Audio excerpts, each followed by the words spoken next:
마지막 권인 이 5권은 주제가 있습니다. 어떠한 주제가 있는가 하면 말씀과 찬양입니다. 말씀과 찬양.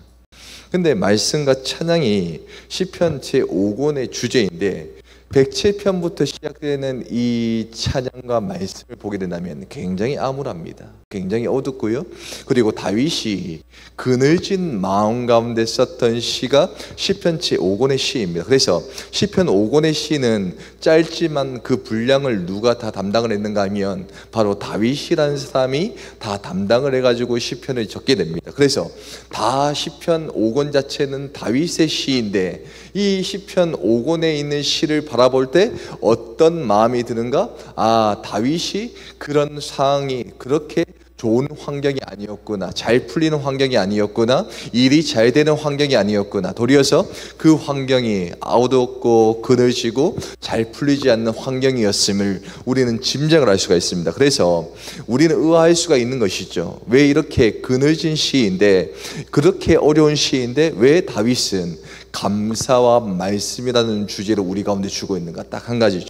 그 이유는 우리가 어떠한 어려운 순간 가운데 감사할 줄 알아야 되고, 그리고 그 그늘진 상황이 우리 인생을 덮더라도 우리는 말씀을 읽어서 나갈 수밖에 없기 때문에 다윗은 이 시의 주제를 말씀과 찬양으로 잡고 있는 것입니다. 그래서 우리 인생 가운데 감사할 조건이 없잖아요. 우리 인생 가운데 험난한 인생이잖아요. 그리고 우리가 우리 인생 가운데 살다가 가장 암흑이 우리 인생 가운데 덮었을 때 우리는 찬양을 할 수밖에 없는 것입니다. 왜냐? 그 어두우면 어두울수록, 힘이 들면 힘이 들수록 의지할 분은 주님밖에 없기에. 이 다윗이 그렇기 때문에 그 어두운 내면 가운데, 그늘진 환경 가운데 주님을 애타게 찾고 있는 시가 이 다섯 번째 시 가운데 있는 것 같습니다. 그 중에서 가장 큰 은혜가 되는 시편의 그 5권 중에 시편이 있다면 어떤 시일까? 바로 109편의 시일 것입니다. 109편의 시, 특별히 1절을 같이 한번 읽어볼까요? 109편 1절 말씀입니다. 109편 1절 말씀 같이 한번 읽어볼까요? 시작. 내가 찬양하는 하나님이여 잠잠하지 마옵소서. 그러니까 이 109편에서 또 다른 다윗이 시를 찬양을 하게 됩니다. 그런데 다윗이 이제 제일 처음에 했던 맥락이 뭐죠? 내가 찬양하는 하나님이여, 내가 찬양하는 하나님이여. 그러니까 여기서 다윗이 하나님께 찬양을 하는데 그 찬양의 대상이 누구라는 것이죠? 하나님이었다. 그래서 다윗이 오늘 이 땅 가운데 시편을 통해서 우리 가운데 주고 싶어하는 메시지가 있습니다. 그 메시지는 무엇이냐? 하나님이 누구시냐? 하나님은 누구시냐? 찬양을 받기에 합당하신 분이시다. 그러니까 우리 인생 가운데 하나님을 정의를 내리는데 여러 하나님이 있을 수가 있죠. 우리 가운데 치료하시는 하나님이 될 수가 있고요. 그리고 우리 인생 가운데 도움이 되시는 하나님일 수도 있습니다. 그리고 우리가 인생을 살다가 넘어졌을 때 일으켜 세우신 분이 하나님일 수도 있고요. 그리고 우리 이상으로 전능하신 하나님이 하나님일 수가 있습니다. 그런데 다윗이 바라본 하나님은 어떠한 하나님이었는가? 그의 인생 전반을 걸쳐가지고 하나님을 정의를 하는데 그 정의된 하나님은 어떠한 하나님이었는가? 찬양하는 하나님이었다. 찬양하는 하나님이었다. 내가 그래서 주님께 매일마다 찬양을 드렸고, 내가 힘들고 어려웠을 때 주님께 찬양을 드릴 수 있는 유일한 분이 나의 하나님이었다. 그러니까 다윗은 이 말씀을 통해서 우리 가운데 어떠한 메시지를 주고 있는가 하면, 그분은 나에게 있어 어떠한 순간에도, 어떠한 그늘진 순간에도, 어떠한 환경이 오더라도 나는 주님께 찬양을 할 수 있는 하나님이 내 인생 가운데 날마다 옆에 계셨기 때문에 나는 그분께 찬양을 드릴 수가 있었다 라는 것을 우리 가운데 주고 있는 메시지를 우리 가운데 교훈을 주고 있다는 것이죠. 그래서 이 찬양은 뭡니까? 위대한 고백입니다. 이 찬양은요, 기도가 될 수가 있고요, 이 찬양은 우리의 바람이 될 수가 있고요, 이 찬양 가운데 어떠한 것들이 들어갈 수 있죠? 우리의 내면 가운데 필요한 것들을 이 시에 담아서, 이 찬양 가운데 담아가지고 찬양할 수가 있는 것이죠. 그래서 다윗에게 하나님이란 찬양하는 하나님이신데, 그 찬양하는 하나님은 나의 위로자가 전능자가 되신 하나님이시요 나의 전능자가 되신 하나님이시요 유일하게 나의 힘이 되신 여호와 하나님이시요. 다윗이 다 시를 통하여서 하나님께 찬양을 드렸지 않습니까?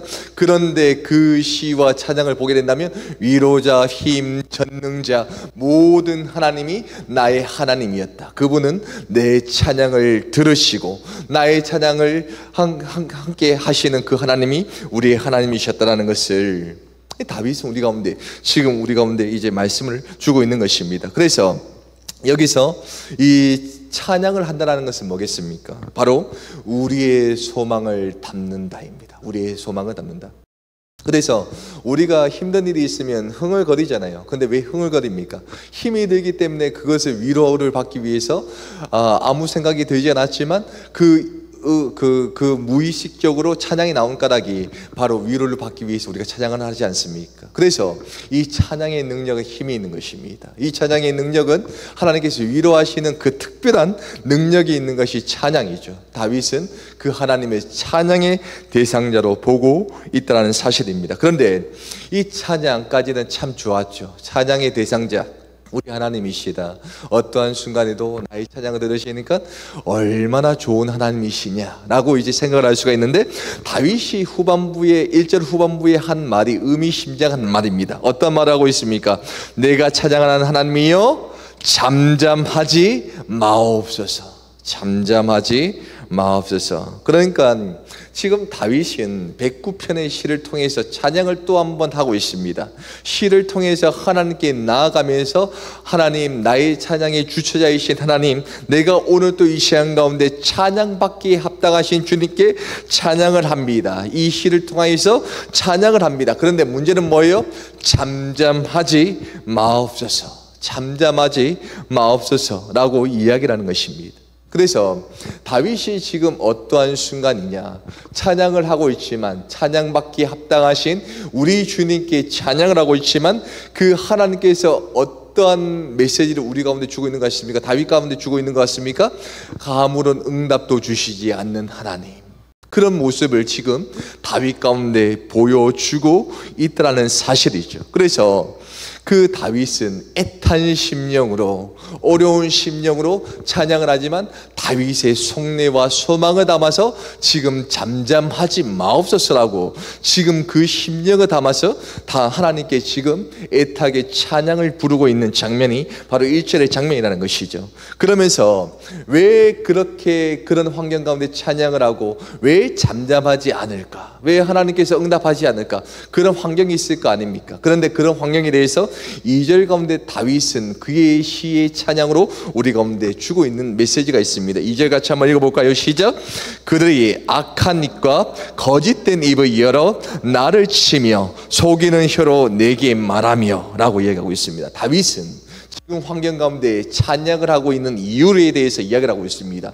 지금 하나님께서 왜 응답을 주시지 않는 이유에 대해서 이야기를 하고 있죠. 왜 하나님, 내가 지금 이 시간 가운데 찬양을 하는데 왜 하나님께 기도를 하는데 왜 응답이 되지 않습니까? 그러면서 나의 심령을 지금 토로하고 있는데 어떤 것을 토로하고 있는가? 그러니까 지금 다윗 세계 가운데, 다윗 일생 가운데, 다윗 환경 가운데 다윗이 지금 숨쉬고 지금 생활하고 있는 그 가운데 악한 입과 거짓된 입을 열어서 나를 힘들게 하고 있는 요소인 대상자들이 지금 있다고 다윗은 지금 하나님께 찬양을 통해서 하소연하고 있는 장면이라는 것이죠.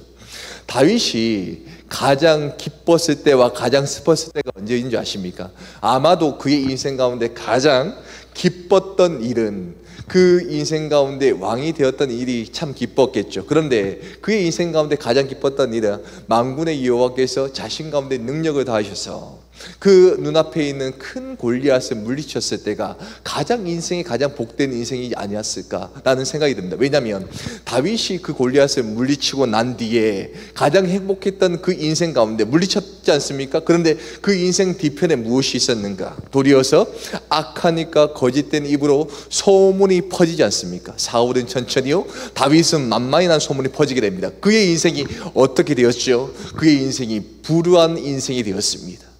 그 말 때문에, 그 소문 때문에 다윗의 인생 가운데 어떤 인생을 맞게 되는가? 가장 어려운 인생이, 그의 인생이 그때부터 시작되었다는 것입니다.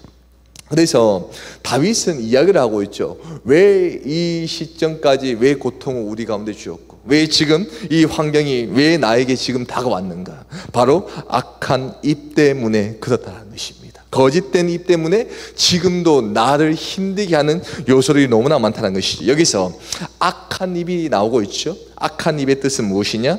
거짓으로 증언하는 입이 이 악한 입입니다. 그래서 원어로 보게 된다면 거짓된 일을 증언하는 것이 악한 일인데, 율법에서는요 사람들의 말에 굉장히 굉장히 많이 듣습니다. 왜냐하면 하나님께서 이 땅을 창조하셨을 때 어떻게 창조하셨죠? 말씀으로 창조하셨습니다. 그래서 율법을 보게 되면은 한 사람을 죽이기 위해서 누가 필요한가? 두 사람만 있으면 됩니다. 두 사람만. 이 말은 뭐냐면요, 한 사람이 거짓된 마음으로 나가서 결정을 하고 다짐만 한다면, 거짓의 말을 다짐만 한다면 어떻게 되는가? 그 한 사람이 죽을 수밖에 없는 환경이 바로 율법 시대의 삶이었다는 것이죠. 그런데 다윗은 어떤 삶을 살았습니까? 율법 시대에 살았지 않습니까? 그러니까 그 두 사람만, 악한 입만 열면 그 사람은 악한 자가 되고요, 그리고 이 사람은 죽을 대상이 되는 것입니다. 그러니까 다윗의 심령에 지금 표현하는 것은 무엇이냐? 지금 그런 사람이 내 주변에 있습니다. 그래서 내가 고통을 당하고 있습니다. 주여 잠잠하지 마옵시고 나의 환경 가운데 굽어 살펴주옵소서. 특별히 여기서 악한 입은 그 거짓된 증언하는 입이 이 악한 입이었다면, 거짓된 입은 무엇일까요? 거짓된 입은 바로 이제 원어로 보게 된다면 속이는 저울이라는 뜻입니다. 이 말은요, 어떤 사람이 속아가지고 억울할 수가 있잖아요. 그런데 그 일을 더 나아가, 악한 것보다 더 나아가, 거짓된 것보다 더 나아가서 이 사람을 말로 죽일 것 같은 행보를 바로 거짓된 입이라고 볼 수가 있다는 것이죠. 그래서 지금 다윗의 환경은 어떠했는가? 지금 다윗의 환경은 어떤 환경이었는가? 주변에서 악한 입을 열어서 거짓된 증언들을 통하여서 이 다윗을 매장하며 지금 가장 어려운 환경으로 치닫게 만드는 그런 환경이었다는 것을 우리가 볼 수가 있습니다. 그래서 그런 환경 가운데 다윗은 감사할 조건도 없고 하나님께 찬양할 조건이 하나도 없었지만 주님께 찬양을 하고 있었다는 것을 우리 가운데 보여주고 있는 것입니다. 그래서 그 찬양을 하면서 그 어려운 순간 가운데 이러한 사람들이 있습니다라고 하나님께 고백을 하면서 3절은 더 강하게 이야기를 하고 있죠. 3절 같이 한번 읽어볼까요? 시작. 또 미워하는 말로 나를 두르고 까닭 없이 나를 공격하였음이니라. 여기서 미워하는 말은 굉장히 아주 센 말입니다. 2절과는 비교할 수 없는 말이죠. 이 말은 뭐냐면요, 바로 이 사람이 까닭 없이 믿고 까닭 없이 악하게 보이고, 그러니까 이 사람을 죽이려고 했던 마음이 담겨져 있는 말이 바로 미워하는 말의 원어적 뜻입니다. 그러니까 다윗은요, 하나님께 나아갔던 인생이었고 주님께 찬양했던 인생이었고 하나님께 그 인생 가운데 주님의 곁에 붙어가지고 살려고 노력했지만 그 많은 사람들의 주위에 있는 말 때문에, 사울의 간신 때문에, 그리고 환경적인 요인 때문에, 많은 무성한 잘못된 소문 때문에 지금 다윗은 지금 어려운 상황 가운데 놓여져 있다는 사실을 우리 가운데 보여주고 있습니다. 굉장히 어려운 환경이었죠. 굉장히 힘든 여러 개의 순간들이었습니다. 그런데 이러한 순간이 왔을 때 다윗은 찬양하였고요, 기도하였습니다. 그런데 다윗이 왜 위로할 수가 있었는가? 왜 그런 환경 가운데 왜 다윗이 하나님의 영적 사람으로서 인정을 받을 수밖에 없었는가? 그 이유에 대해서 4절은 이렇게 이야기를 하고 있죠. 4절 같이 한번 읽어볼까요? 시작. 나는 사랑하나 그는 도리어 나를 대적하니 나는 기로할 뿐이라. 나를 죽이려고 하고 있고 거센 심령의 말로서 지금 나를 매몰차게 나의 심령 가운데, 나의 지금 자리 가운데 죽음의 길로 인도하는 사람도 있고, 무성한 헛된 소문으로 내가 잘못이 없었지만 잘못된 사람이라고 나를 이끌고 가고 있고, 그래서 내가 이 땅 가운데 살고 있지만 주님께 찬양하고 살고 있지만 그 많은 무성한 잘못된 소문들과 그러한 삶 때문에 죽을 수밖에 없는 환경이 지금 내 인생 가운데 다가왔지만 내 가문은 몰락한 것 같고 내 집안은 지금 모든 사람들이 압살롬도 반항하고 내 환경이 아버지 정말로 좋은 환경도 아니고 죽을 만한 환경이었지만 그런 환경이 나에게 다가왔지만 나는 그들을 사랑하겠습니다. 주님, 나는 그러한 환경 가운데 나를 죽이려고 하는 사람들을 나는 사랑합니다. 거짓된 입으로 나를 모함하고 거짓된 입으로 나를 잘못된 길로 이끌고 가고 있는 그러한 사람들을 나는 사랑합니다. 도리어 나는 그런 사람들이 나를 대적하지만 나는 그런 사람들을 위하여 기도할 뿐입니다 라고 다윗은 지금 이 찬양의 시로 지금 우리 가운데 영적인 그러한 메시지를 우리 가운데 주고 있다는 사실입니다. 다윗이 왜 위로할 수가 있었는가? 다윗이 왜 하나님 보시기에 진정한 하나님의 나라의 왕권의 그런 상징이 될 수가 있었는가? 딱 한 가지죠. 그러한 사람들이 환경 가운데 놓여 있었지만 그는 사랑으로 나가려고 했었고요. 두 번째는 기도로 나가려고 했었고 찬양으로 나가려고 했었고 하나님의 심정으로 살려고 했던 사람이 바로 다윗이었기 때문에 그는 영적인 사람이고 그리고 다윗 왕과 예수 그리스도께서 나시는 그의 족보가 될 수가 있었던 것이었죠. 그래서 여기서 보게 된다면 나는 기도할 뿐이다 라고 이야기를 하고 있죠. 그런데 원어적으로 보게 된다면 어떠한 뜻이 있는가? 나는 그래서 기도합니다. 이게 원래 그 말입니다. 나는 그래서 기도합니다. 내 환경이 좋지가 않습니다. 하나님, 내 환경이 나를 못 죽이려고 안달입니다. 하지만 나는 그래서 기도합니다. 주님, 이것이 다윗의 심령에 대한 고백이었다는 것입니다. 그래서 이 시편을 통해서 우리 인생 가운데 적용을 해본다면 우리 인생들이 쉽지는 않잖아요. 우리가 우리의 뜻대로 나간 적이 있습니까? 그리고 우리의 환경이 우리의 뜻대로 순탄하게 그의 길들이 열린 적이 있습니까? 그랬던 적이 있었죠. 그런데 그런 일이 희박합니다. 그리고 우리가 항상 꿈꿔왔던 그의 일들, 자연스럽게 풀리고 있는 그의 일들 하나도 없는 것이 우리의 인생이지 않겠습니까? 그런데 다윗은 오늘 이 시편을 통해서 오늘 또 한 사람의 신앙인 가운데 하나님 가운데 권면하고 있는 그러한 메시지는 무엇이냐? 그러한 순간이 올지라도 우리 가운데 원치 않는 환경이 올지라도 그리고 원치 않는 모함을 들을지라도 원치 않는 그런 환경 가운데 우리가 몰릴지라도 그래도 나는 기도합니다. 그러한 영성을 가지라고 오늘 이 시편은 우리 가운데 주고 있는 메시지라는 것이죠. 우리의 현실이 녹록치가 않습니다. 아무리 하나님을 믿는 사람이라고 하더라도 매일마다 복을 받을 수가 없거든요. 매일마다 환경적인 은혜를 받을 수가 없거든요. 매일마다 우리는 주님께 기도하면서 나가야지 그 힘으로 살 수밖에 없는 것이 우리 인생이지 않습니까? 그래서 다윗을 통해서 우리가 받을 수 있는 영적 교훈은 딱 한 가지입니다. 우리의 힘이, 우리의 환경이 어렵거나 힘이 들 수 있을 때, 우리의 환경이 더 주눅이 들 수밖에 없는 환경이 올 때, 감사할 요건이 없을 때 우리는 찬양을 하시면 됩니다.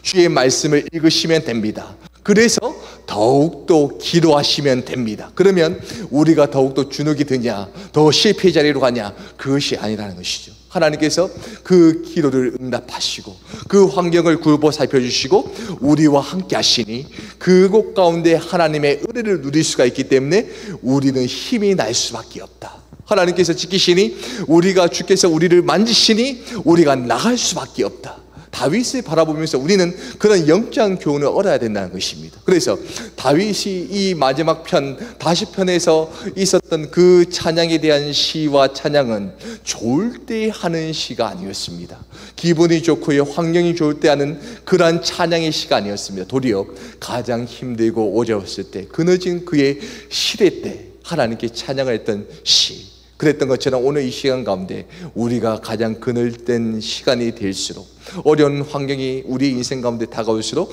찬양을 하며 기도하며 나가는 저와 여러분들 다 되시기를 소망하겠습니다. 기도하겠습니다. 하나님 아버지, 하나님 오늘도 절대 잠드시지 아니하시고 우리에게 응답하시며 도움을 주시는 하나님을 찬양합니다. 우리가 상상하는 것 이상으로 크신 선하심과 인자하심으로 우리를 변화시켜 주시고 함께 동행해 주심에 감사드립니다. 하나님, 살아가면서 우리가 어려움을 당할 때 하나님의 말씀이 우리의 마음 깊숙이 자리 잡도록 해주시고 하나님의 성품이 우리에게 다시 한번 기대감을 주게 하여 주옵소서. 우리가 하나님을 의지하고 하나님을 붙잡으며 하나님의 일을 기대하는 마음을 가질 수 있도록 도와주시옵소서. 하나님, 사랑하는 것을 멈추지 않게 하시되 그 사랑을 인정받지 못하더라도 하나님께서는 더 큰 사랑으로 우리의 모든 만남과 관계를 회복시켜 주실 줄 믿습니다. 우리의 마음이 하나 되어 함께 하나님의 놀라운 일을 이루어가는 공동체가 되도록 인도하여 주시옵소서.